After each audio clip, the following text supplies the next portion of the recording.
আমার বাসাটা দেখে তোমাদের আদিকালের বাসার মতো মনে হতেই পারে, বাট কিছু করার নেই। আমি সরকারি কোয়ার্টারে থাকি বিধায় আমার এই কোয়ার্টারের এই অবস্থা।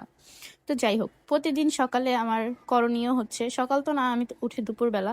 তো আমার দুপুরে উঠেই আমার করণীয় হচ্ছে এই যে আমার গুণধর যে বাচ্চারা আছে, মানে আমার বিড়ালগুলোর পটি পরিষ্কার করা, জায়গাটা ক্লিন করা। তো প্রতিদিনের মতো আমি আজকেও ক্লিন করে নিচ্ছি। তো ক্লিন ক্লিন করতেছি, এবং আজকে শুক্রবার, তো চিন্তা করলাম আমার বাসাটাও একটু ক্লিন করি। বাসাটা বলতে কি, আমি বাসার তো কোনো কাজ করি না, আমার রুমটাই যা আমি একটু হালকা পাতলা গুছাই। তো এই তো সবকিছুর পরে আমি বিছানা গুছাচ্ছি। গুছাবো কি, এইটারই আবার ঝাইরা ঝাইরা ঠিক করব। মানে আমি তো তাও এই কাজে কাজ করতেছি, তাও আমি ভিডিওর জন্য করতেছি।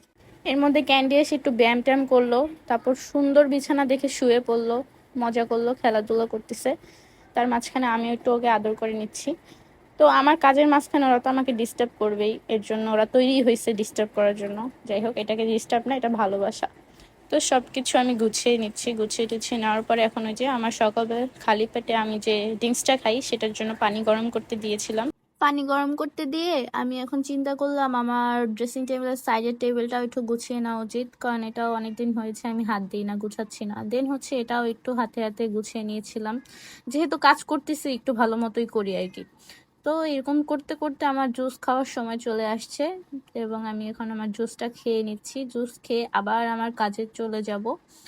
তো খাওয়ার ভিডিওটাও করছি, এটাও দেখেন আপনারা, খাইতেছি যে। দেন আর কি, এখন আমার জামা কাপড় গুছাইতে বসে গেছি। জামা কাপড় ভাঁজ করতে করতে মনে হলো যে আমার আলমারিটাও তো অনেকদিন হয়েছে আমি গুছাই না। দেন হচ্ছে আমি আমার আলমারির দিকে চলে যাই, আর এটার যে অবস্থা আপনাদেরকে আর না দেখাই। তো আমি আমার হাতে হাতে আমি পরে হচ্ছে আমার আলমারিটাও সবকিছু গুছিয়ে নিয়েছিলাম, ওটার আর ভিডিও করিনি।